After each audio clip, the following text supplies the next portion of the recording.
Welcome back to the Charismatic Voice. Our patrons get to pick one song per month for me to deeply analyze, and they also get to pick the version of that song. Today's song was written in 1979, but the patrons picked a live version from 2011, way later. So I'm going to be keeping that in mind as I listen to Cheap Trick for the first time. Let's get to it. Ooh! This must be the opening song from their set.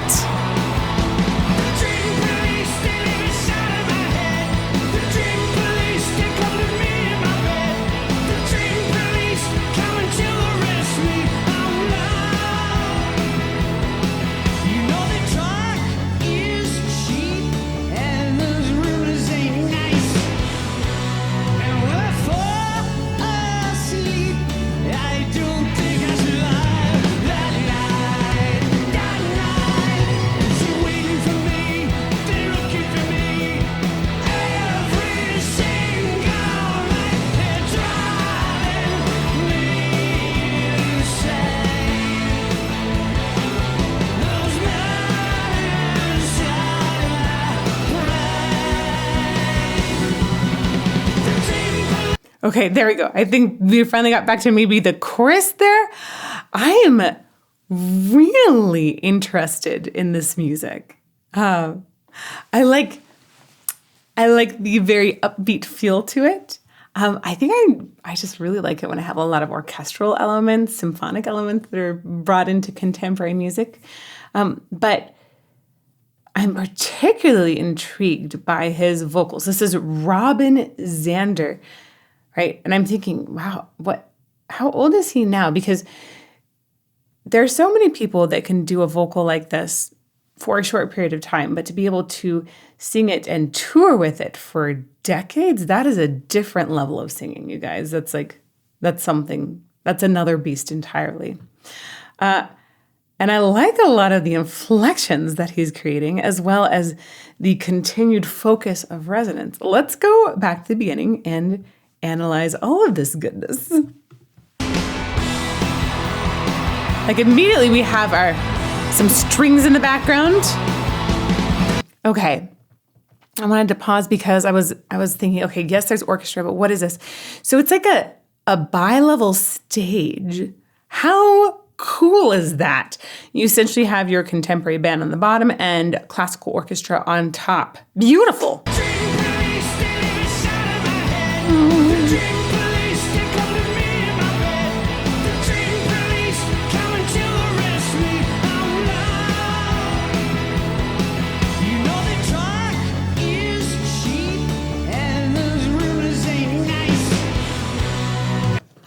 One of the things I'm listening to with his voice that I find just fascinating right now is this combination of sometimes how he approaches from the bottom, but still has this trickle down of resonance from the top. It's so interesting. So a lot of times, if we want to be careful not to put too much weight into a voice, or honestly, if it's helpful to sort of slim down a voice if we're trying to reduce the amount of impact on it, maybe improve longevity of it.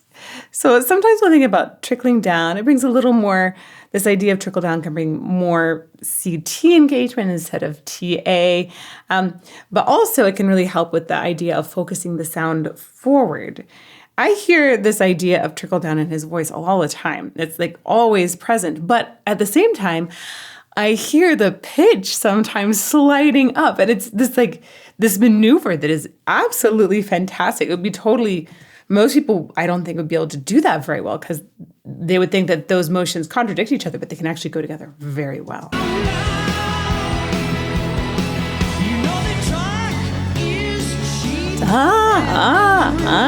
This thing,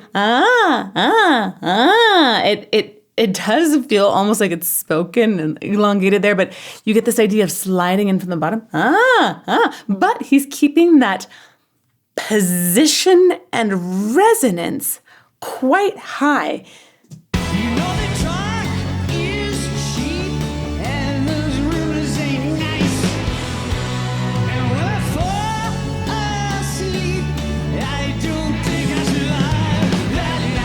And I love how specific he is with sliding in or just hitting it right on the money. It's so much personality, too.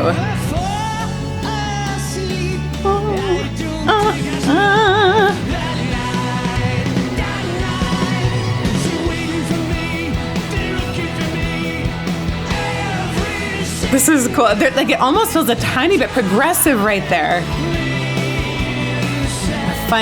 A fun chord progression.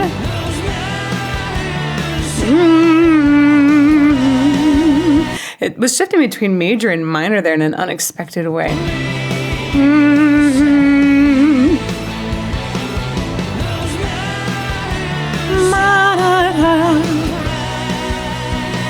And then erased.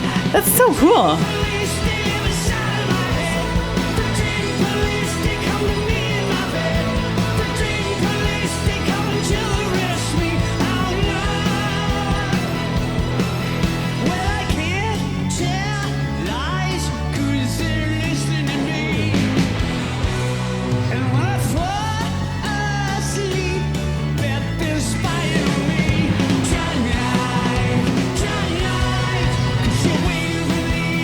This is a really infectious opening act.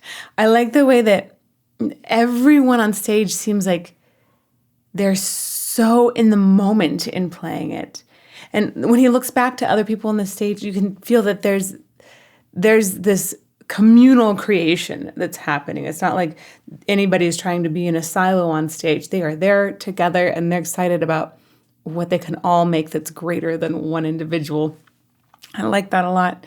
I'm also just really liking the way things are balanced. Of course, my ears are primed to be drawn to an orchestra with the classical background. I always am like, ooh, strings or opera, or there's like a lovely chorus in there.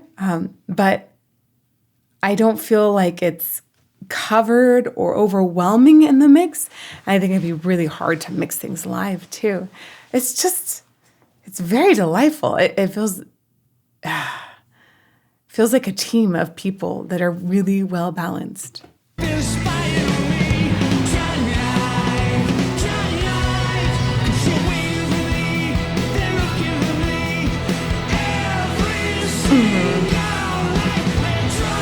Nice syncopation.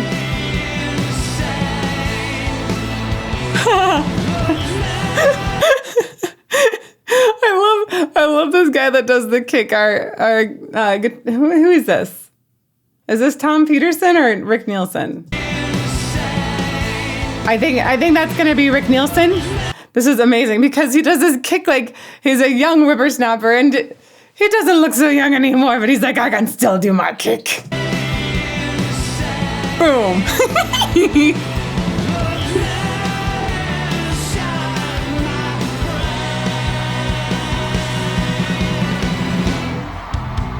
I like the way he's getting people involved.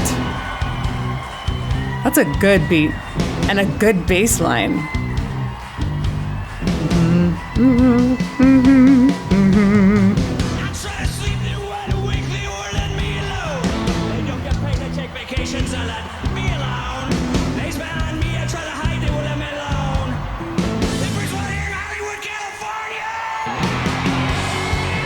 Oh my gosh, that was fun. That was really fun. Yeah, so this is... I'm pretty sure this is Rick Nielsen here.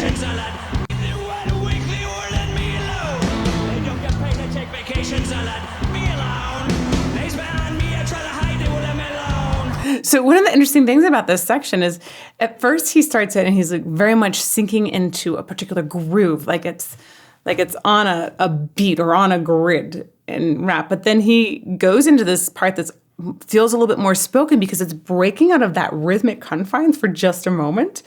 But then he does like a little punctuation nail at the end. It makes you think, oh, he had a very specific rhythm. It was just not the one that we'd sort of constructed so far in the song.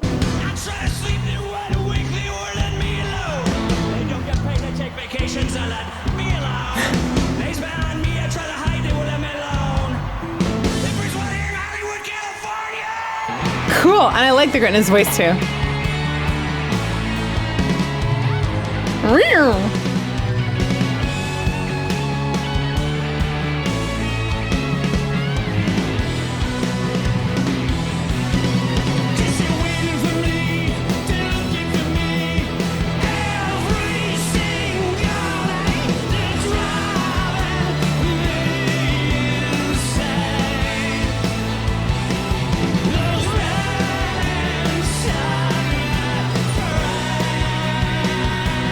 This is such an interesting mic technique he's got going on, you guys. Look at this. Every time he's like essentially doing this pump in and out thing with his hand. Wow, that's a motion I shouldn't do too much on YouTube. Watch what he does with the microphone and the way he brings it closer towards his mouth or further away. Often he's bringing it in essentially as he's switching pitches. I think that he's probably doing this thinking that it helps to essentially create more a steadier level in his sound, because often at the beginning and the ends of words, the sound is going to be a little softer. Often, but sometimes you have really explosive consonants that can actually get in the way of that too. So just want to point that out. I'm not going to make that motion again. Right there.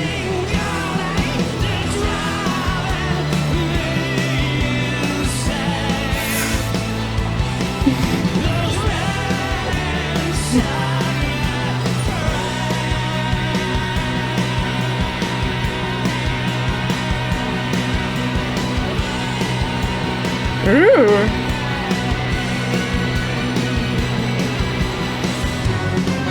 Wow. Nice. Dude, this is getting crazy harmonically.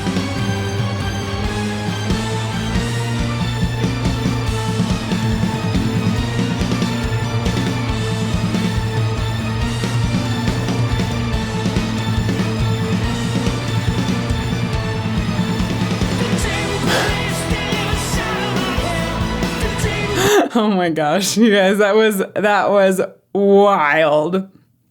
It was that entire section it is so classical in nature. And I mean like later classical too, because it's shifting into so many different, it's like modulating. We call it often like a modulation passage. And it's not following any of the typical chord progressions that you see in contemporary music. And instead, we've got this thing where you're never quite sure when it's going to land or where it's going to land. I like the way that it essentially like hooks us and it's reeling us in and reeling us in, reeling us in. And then all of a sudden it casts us back out, right? Also, I thought that we'd have a little bit more arrival before we actually re-entered the chorus. And instead, it was snap into the chorus, very abrupt re-entry. Let's come back here. Nice held note there. And you have like kind of like almost like a revving up that's happening. Feels like bees getting ready to swarm. Bum, bum, bum. A lot of dissonance is being built up. And then we keep shifting, like it's considering modulating to one particular key, and then it has some more transitional material. You're like, oh, is it gonna land? Oh, no, it built up tension like it's gonna land somewhere, but then it doesn't. But then you're like, wait, it's hovering. Is it going to? And then it's just boom. It instead of like, hey, we've arrived and now we're gonna sing, it's like, arrive and sing at the same time. Bam, chorus. Oof, cool.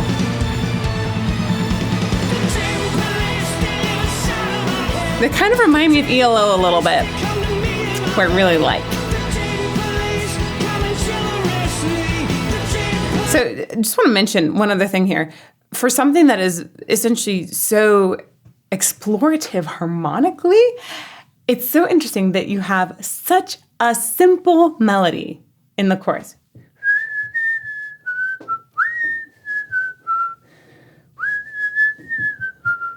We're going over 4 pitches over and over. he has some other pitches that he hits at other times, but essentially the melodic hook is just 4 steps. They're adjacent steps too. They're all close together. It's very, very simple. And then you have this like very much not simple, very complex harmony leading up to that super simple chorus and melody.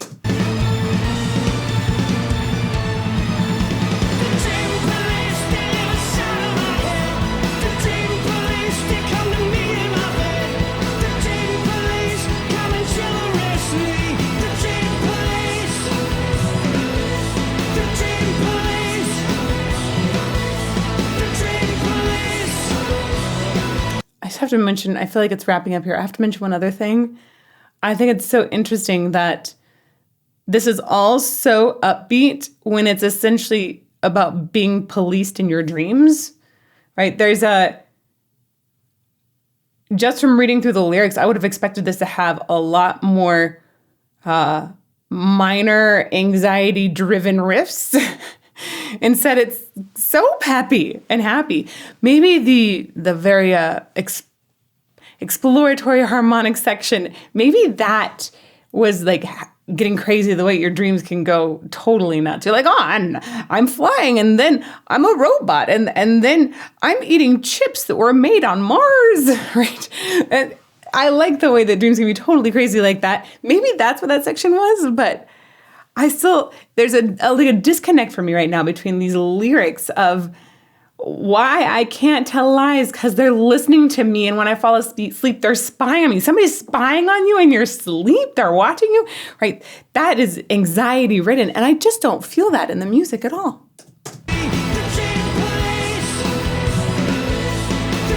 It sounds so positive in Police.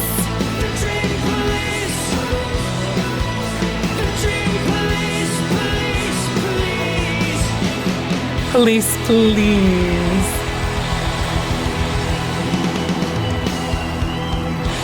I like this music. Orchestra! Listen to that crowd.